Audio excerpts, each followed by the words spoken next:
Producer and Encik Shakri bin Wahad, team leader AP Korbu patrolling team RIMAU.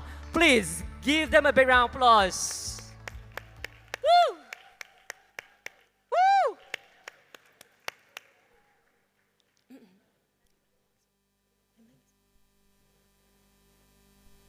Okay. Yeah. I hope everyone is awake. Yeah? Okay. Good afternoon, and thank you for inviting me to speak today and for being here. With me is Shakri. Shakri is my patrol leader from Korbu Forest Reserve, from our Up Korbu team. I'm very proud that he's here today. I'm going to share a little bit about my journey into tiger conservation. It really began in 2009 when I wanted to make a documentary on tigers. And I sort of immersed myself learning about the species, learning about their problems, learning about their issues.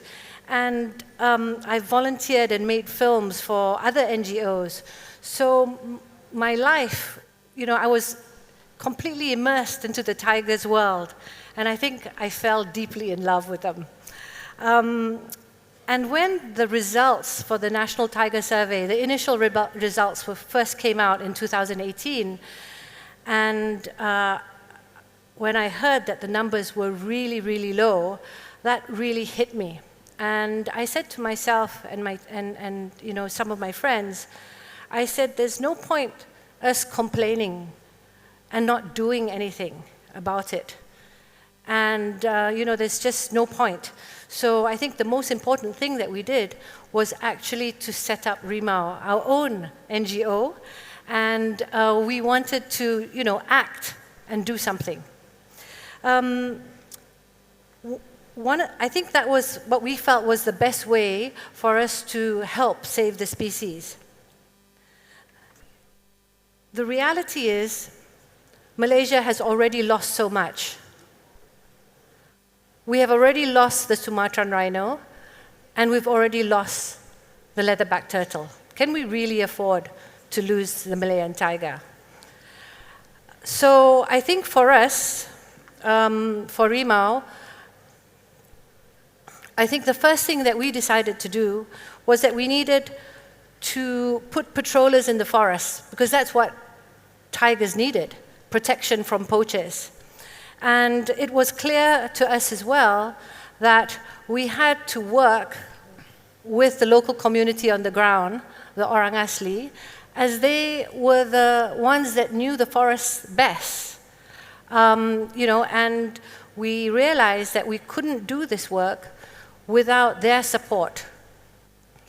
The Orang Asli are the people who live in the tiger landscape.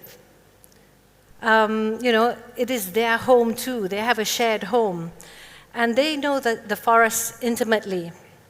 So before we started any work with them, we went into the villages and discussed with the local community heads and had discussions about what our work was about and what we wanted to achieve. And we realized without their trust and their support that whatever work that we did in the ground would not last. So we really needed their buy-in as well. So for RIMAU, we started off with only 5 rangers, would you believe, in Royal Belum State Park. And our team was called Menra, which means people in the Jahai language. So it was really the people's patrolling team. And since then, our efforts, from when we first started with only 5, now we have 110 patrollers in the state of Perak in 4 different forest landscapes.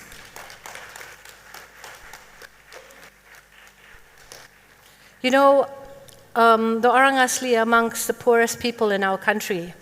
And I think by being rangers, number one, they can remain in their village, and they can earn a dignified livelihood and support their families by doing something that they do best.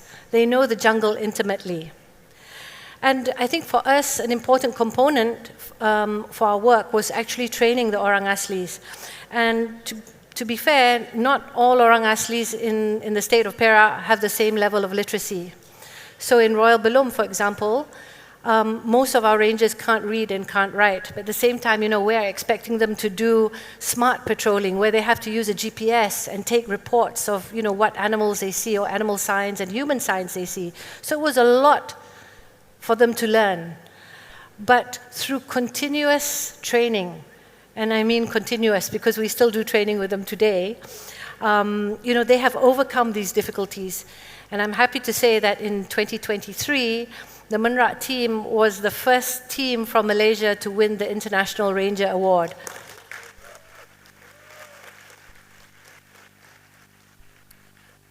But our work is not just about the rangers. It is about the community too. And, one of the quite unusual things that we do is for every day of patrols that they do, 10 ringgit goes into a community fund. And this is separate from their own salary. And this community fund really is jointly managed by RIMAU and the community elders.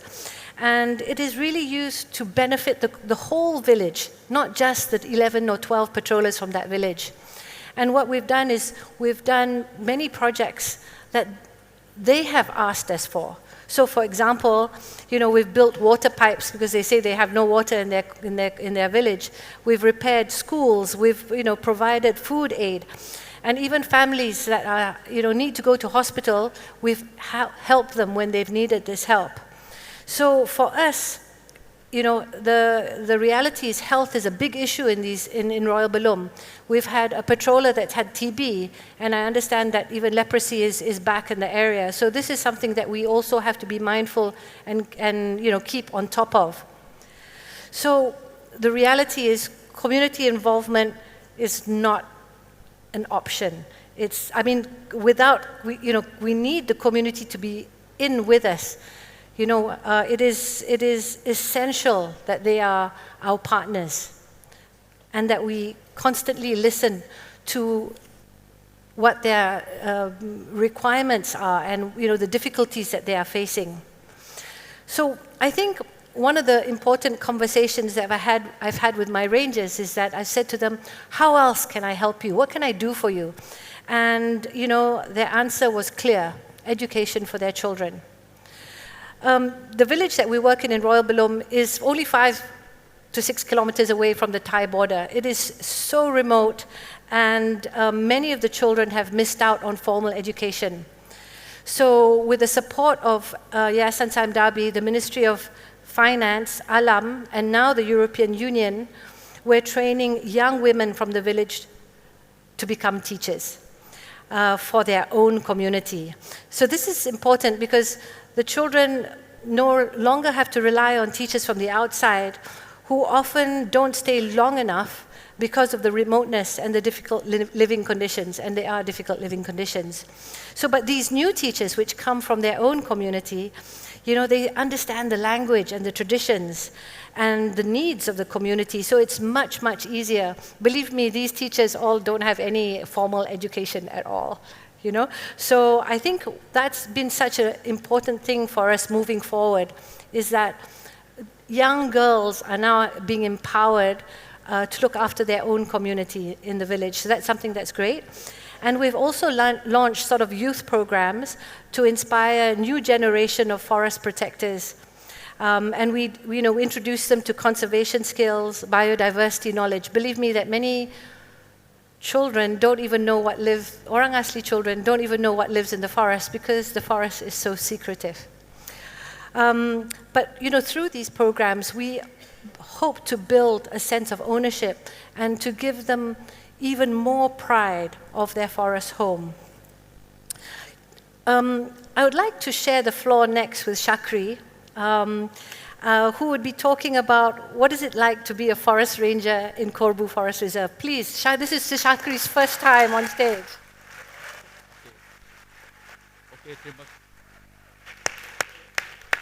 Okay. Try again. Okey, terima kasih kepada Puan Lara. Ingin saya perkenalkan diri saya Shakri bin Wahab. Saya adalah orang asli suku kaum Temia daripada hutan Kerbu. Sejak dari kecil lagi, saya dah biasa masuk hutan sebab Hutan adalah rumah kami, tempat kami dari turun-temurun. Bukan kita tumpang duduk kat sana. Memang kami asal memang dari sana. Tapi sekarang ni saya berasa sedih lah. Sebab orang luar dah masuk banyak curi hasil khazanah yang kita ada lah dalam Malaysia.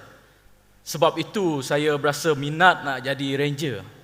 Sebab tanpa siapa kan, saya dah ada pengalaman kat dalam hutan. Sayalah yang akan menjaga hutan.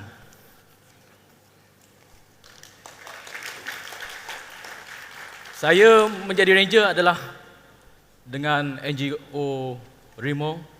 Dia orang ambil saya, dia training dengan saya. Saya memang dulu kosong, tak ada apa. Dia orang, saya berterima kasih dengan RIMAU sebab sudi ambil kami. Kami yang tak ada apa-apa pendidikan yang tinggi kan. Tugas saya adalah sebagai ranger adalah untuk menjaga hutan. Tak kira lah tumbuhan ke, haiwan ke, saya akan jaga. Kerja ranger juga sikit sebanyak memberi saya sosioekonomi lah untuk membantu keluarga saya. Kamu fahamlah, saya orang asli ni bukanlah orang cakap serba mewah, tak ada. Memang kami betul naib. Lagi satu, saya tak akan payah keluarlah nak pergi ke bandar untuk mencari kerja sebab saya masih lagi ada kerja nak membantu negara, nak jaga hutan. Tanpa saya, siapa nak jaga lagi? Takkan saya nak harap anda semua kan? Sebab saya ada pengalaman kat hutan. Terima kasih. Seperti anda tahu, kerja saya lah bukan senang. Nak masuk rondaan dalam 14 hari dalam hutan. Hutan Kerbau kita tahu kan, dia betul-betul tengah banjaran Titiwangsa. Betul tinggi. Gunung tertinggi kedua, tertinggi dekat semenanjung Malaysia adalah Gunung Kerbau. Dari situ, dia kawasan Gunung Ganang. Banyak puncak-puncak tinggi dekat sana. Kadang tu kita terpaksa turun naik gunung, kena lintas sungai macam ni, kita lintas sungai. Dengan beg berat, saya pikul tu beg berat tu. Kadang tu nasib baik ni tak hujan masa ni. Kalau hujan memang kita lagi teruk. Lagi satu, dekat hutan Kerbau, dia betul-betul puncak tinggi. Memang tak ada sungai, air apa semua. Kadang tu kita terpaksa bawa pikul air tu ke pematang. Lagi satu, saya nak bagi tahu, hutan Kerbau adalah satu hutan yang cuacanya tidak menentu. Kadang tu hujan, kadang tu angin kuat. Malam tu biasalah, kalau puncak tinggi ni, kita rasa sejuk. Memang kalau dah tugas tu kita terpaksalah kita buat. Tugas saya juga dekat hutan tu kita buat mencari kesan manusia lah. Kalau ada pencerobohan, kita rekod kalau ada haiwan, tapak, cakaran, kita ambil gambar, kita rekod dalam GPS. Dan yang betul-betul kita nak jaga sekarang ni adalah harimau Malaya. Betul-betul kita nak jaga. Sebab baru saya masuk ranger, saya baru tahu harimau ni kita ingat dalam Malaysia banyak lagi, tak ada. Saya baru tahu baru 150 ekor je. Dulu 3,000, sekarang 150 ekor je yang tinggal. Saya pun rasa terkejut lah. Sebab saya sendiri sebagai orang asli, kita tak akan pernah memburu haiwan ni sebab dia macam satu legenda. Legenda kan? Memang susah. Kita takut dengan dia. Lagipun bagi masyarakat kami orang asli lah, dia adalah satu simbol kekuatan dan semangat. Sebab itu kita menjaga dia. Dalam saya punya tradisi macam sewang, kita akan serulah panggil semangat dia. Tapi sekarang saya berasa sedih lah. Orang luar sewenang-wenang masuk pasang perangkap jerat dekat hutan. Sampai harimau dipupus. Dekat Kerbau saya pernah kutip saya dengan saya punya pasukan paling banyak 100 jerat kabel yang seperti anda lihatlah. Harimau dan beruang adalah mangsa utama daripada jerat kabel ni. Sampai beruang tu sampai kudung tangan. Beruang kita, beruang matahari, sun bear. Lepas tu kita punya harimau kena dekat leher. Itu pun kita dapat tahu daripada perangkap kamera. Sebab perangkap kamera ni kita pasang dari satu pematang ke satu pematang. Dari situ kita dapat pantau lah.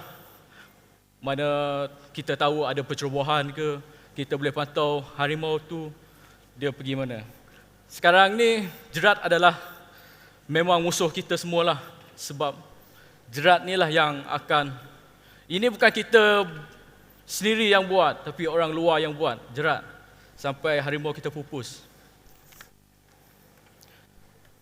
Tapi untuk pengetahuan semua, sejak setahun lepas, kita dah tak jumpalah jerat dekat hutan kerbau.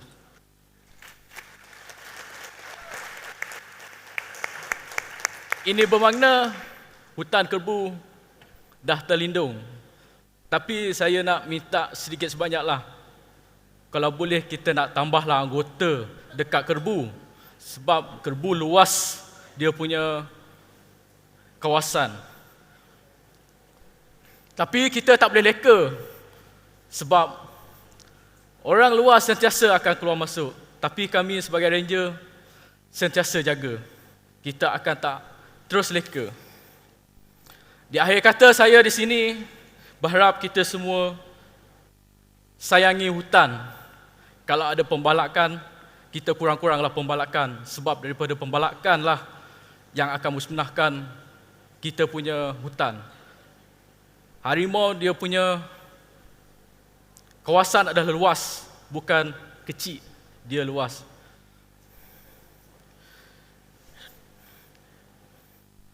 Di sini saya nak bagi tahu, jangan harap kami sajalah, sebab ia merupakan tanggungjawab kita sebagai rakyat Malaysia untuk menjaga harimau yang ada kat Malaysia ni. Di akhir kata kalau kita jaga harimau, kita jaga hutan. Bila jaga hutan, kita akan jaga masa depan kita untuk anak generasi akan datang. Terima kasih. Woo! Well done.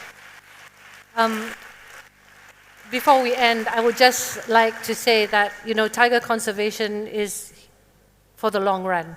If you expect us to be able to bring back tigers in a short period of time, it's not going to happen. So we need the commitment for a longer period of time. I would like to just thank Yayasan Hasanah, who has been our greatest supporter right from day one, and they support us in all the landscapes that we work in Perak. So and I hope that together we can come up with a plan for the future to make sure that tigers will survive in our country. I also would like to thank all the other supporters that support RIMAU from the bottom of my heart, because at the end of the day, we've got to do this together. And if we don't do this together, we will lose our Malayan tiger. Thank you so much. Thank you so much.